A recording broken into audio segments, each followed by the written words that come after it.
Art is an irreplaceable way of understanding mankind and the world in general, which is why the importance of art in our society cannot be overemphasized in our everyday life. Welcome to the World of Art, where we discuss topical issues that promote visual art in our society. My name is Miriam Usman. The program is divided into 3 segments. The first segment is where we get to interact with a practicing artist who gets to tell us more about the art industry. The second segment is what we call the quotable quotes, where we inspire you to be more with words of wisdom from the world of art. The third segment is where you get to participate on the program by calling us and asking questions to the guests on the program. The World of Art is sponsored by Prince Yemisi Shillon, a legal advisor, Africa's largest private art collector, chairman and grand donor of the Omoba Yemisi Shillon Museum of Art. And yes, we will be back after this break. Please stay with us.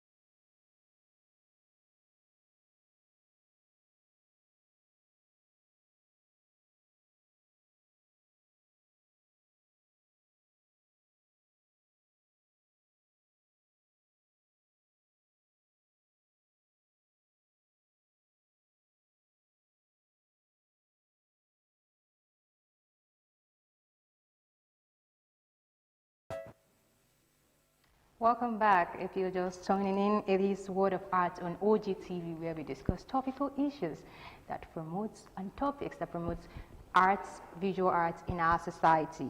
Today we are joined by another interesting artist today, and he goes by the name OLUWATOMILOLA Ogungbono, a creative artist and majored in painting and art education with interest in technology like blockchain and NFT and its effects on the society and the future of art markets. He has a Bachelor in Education in Creative Arts and Master's Education in Fine and Applied Arts from Taisularin University of Nigeria.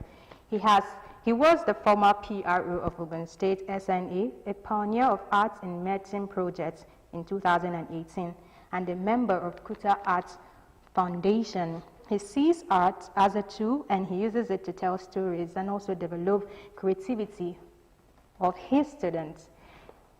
And yes, we have him with us today, full flesh. It's good to have you join us today. Thank you. I must say you have amazing piece of artwork, and I don't know why I am so particular or attracted to this one here. But just before we talk about your work, let us start by telling us how it started for you. Painting, art education, and all of that. How did it start for you, art in general? Yeah, thank you. I'm OGUNBONA. I'm a very curious child. I want to know how thing works, why it performs the way it performs. So I've been doing that since my childhood, creating things, or repairing things. Well, until when I got to university, that's when I discovered art. Because my secondary school, we did art like we didn't do it in junior secondary school. Our teacher comes to class twice in a time. And senior secondary school, no visual arts. Our school do not believe in art. They believe in law, all those things, all those two professions. Yes. But when I got to university, I had no choice but to pick mass comm because I couldn't believe that I can study fine arts. But when I got to university, I discovered that. Why? Why did you have that belief that you... No, I didn't take fine arts in senior secondary school. So, so no, there was no possibilities. Option. Yes. But when I got to the Taisularin University of Education to study mass comm, I used to pass through the creative arts department and discover that the way they draw, the way they draw, the way they sing, I was like, I wish I can minor this course. But something happened, I had to leave mass comm. And I was told to go to English or history, but I went to creative arts. Even the admin officer came, when I went back to him that I got a signature from the HOD creative arts, he sent me away, like he asked me to go to English or history, I went to creative arts. But later he asked me why creative art, because he couldn't believe that someone that had this kind of results will go to creative art. So I told him, I just like creative art. I wish I can minor the course, but now I can major the course. So now that's how I got to creative art. And when I got there, I discovered that I can build myself. I discovered drawing, I discovered painting, even though my grandfather was a sculptor, but I can't believe that comes from. Okay. Because my name Ogunbona means sculptor. So, but I discovered that painting is more attractive to me. I don't know, maybe it's because of the handling of pencil and brush and. Let's talk about your work. We still have some of it displaying on the screen. Okay. But I'm particularly attracted to this particular one. And tell me if I'm wrong, but what I can interpret from this one is, you know, this lady is going through so much pain, and there's the other friends there trying to console her. Yes. And so what's your inspiration in making this piece, and what did you title it? I call it consolation. It's a kind of, it shows our culture in Africa. When you check the European or the American thing, you have something like homeless. It's difficult to see something like homeless in Nigeria, especially during the Biafra War. It takes time before people believe that there is war in Nigeria, because they can't see people on the street. Whenever people lose their job and people lose their livelihood, they will surely find someone that will take them in, that will console them. We have a kind of family culture here where we console one another, and that's why I call it consolation, because that's our culture. We care for one another. And when something happened, like when a kind of husband died, the people want to move around the widow. They have always people around. You know, just to make sure that the person is not thinking. So that is the inspiration with the word consolation. You can see the lady in black, and others have to console her to make sure that she's not thinking and she gets over the situation. So that's the inspiration behind the work. Well, I must tell you, the inspiration to this work is really working, because the way you say it, it's giving you the message directly. So we'll go on this break where we get to see more of your work, and we will be back after this break. Stay with us.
Welcome back. It's the World of Art, and we just came back from that short break where we give you words, quotable quotes that can inspire you to be more. I don't know about you, but I got a lot of messages from those quotes, and I trust you also had the same. Don't forget, the World of Art is sponsored by Prince Yemisi Shillong, legal practitioner, Africa's largest private arts collector, grand donor and chairman of council, Omoba Yemisi Shillong Museum of Art.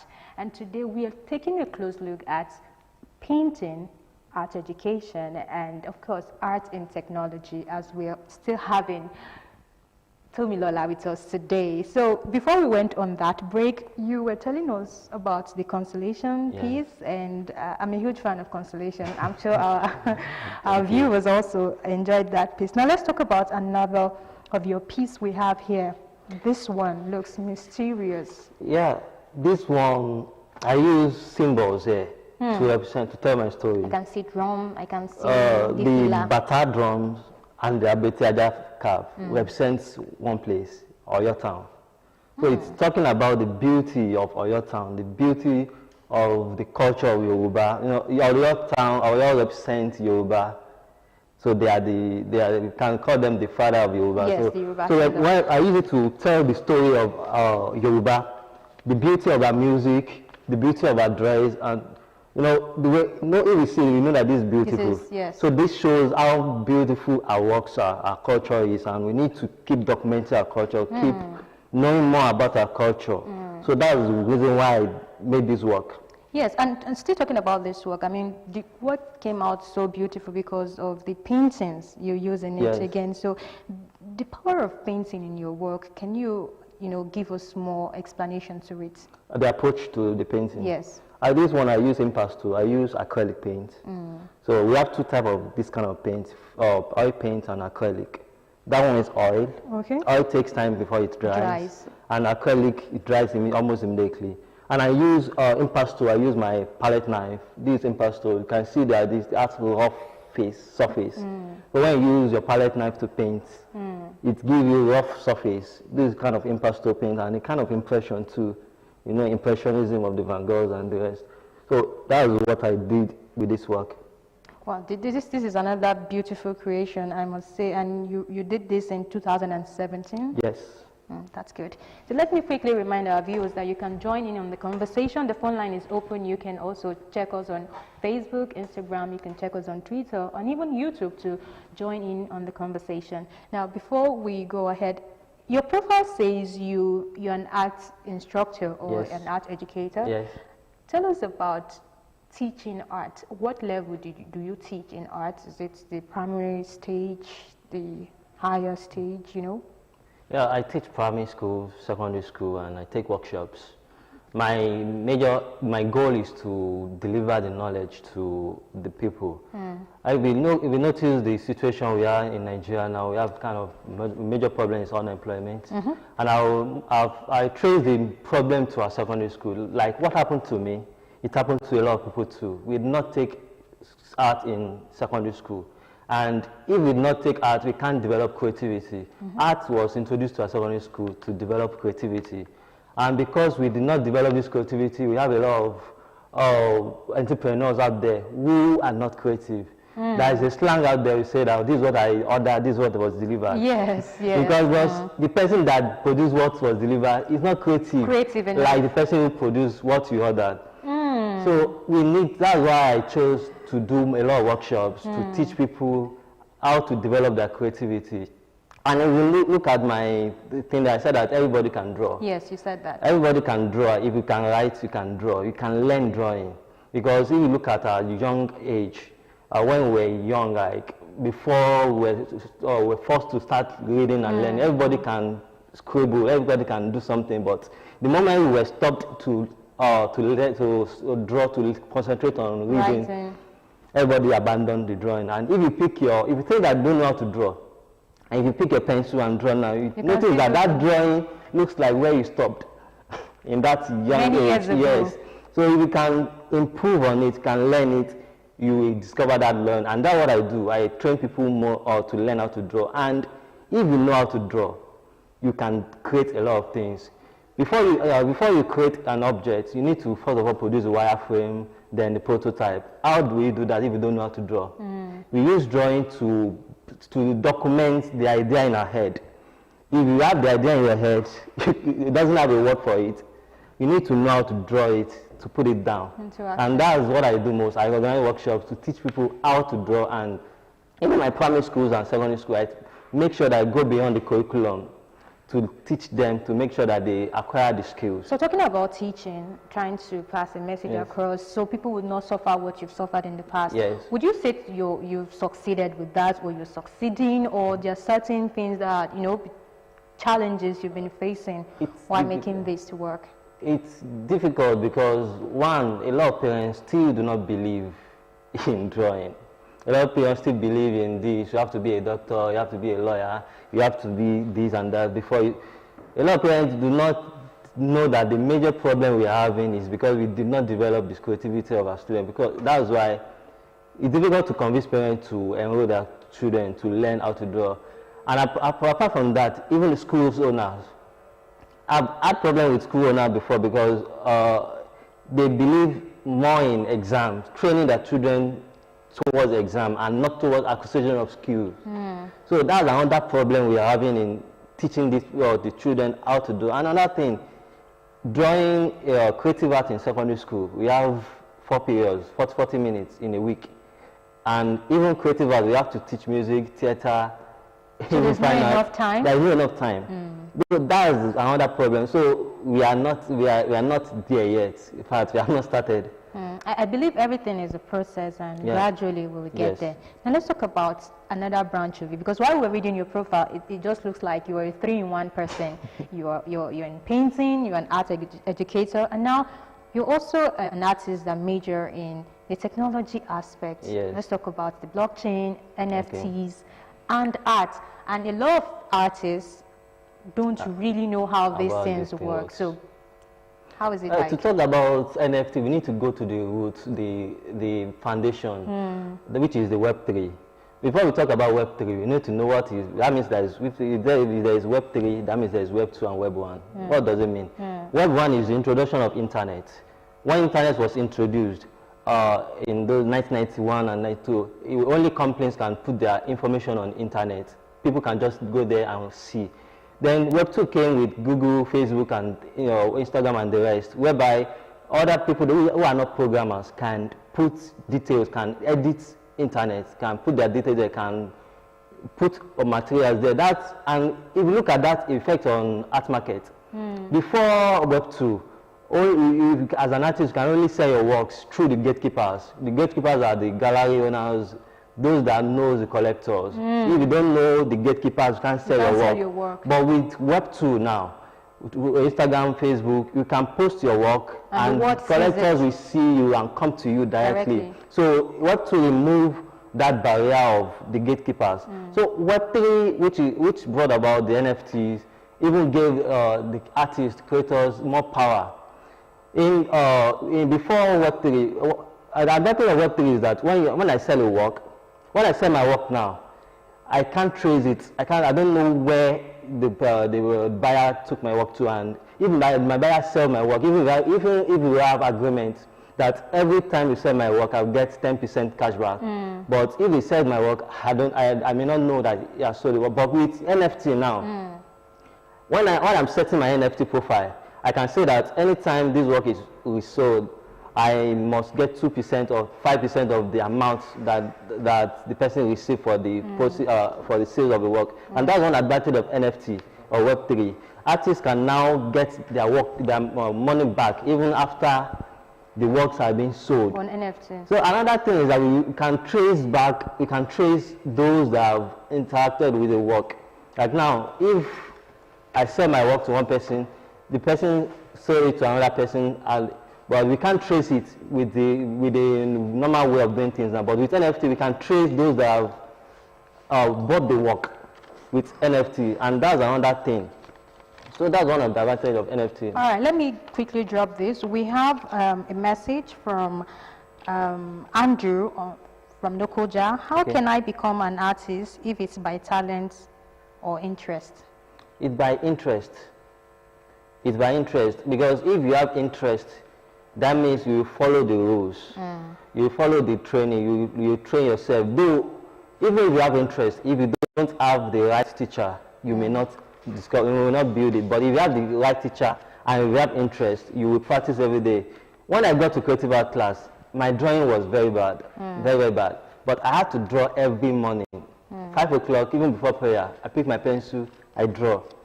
Because when I got to the class, there's one thing we used to do, like when we draw the drawing class in the morning, they will spread their works and they will pick the best. But my work is almost the last they will pick. But I have to improve, draw every day. I had interest. I want to build it. That's why I got it. Interest. Key word is personal interest or passion. Okay.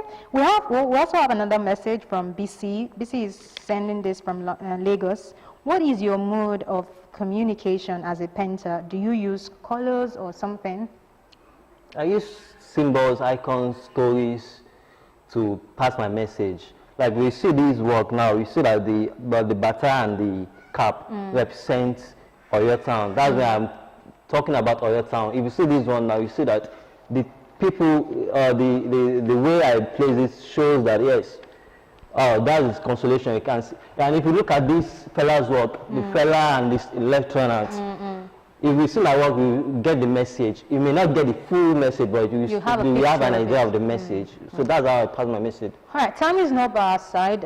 We have to go now. So in a way of wrapping up, let me take you back to your profile again. You said anybody can draw. So can you use that to, give us a parting note on the program? And again, your word of, something to tell our sponsor. We'd like to give our messages back to our sponsor each time we have a guest here. So. Okay. Like I said, anybody can draw. All you need is interest. If you have the interest and you have the right teacher, you can draw.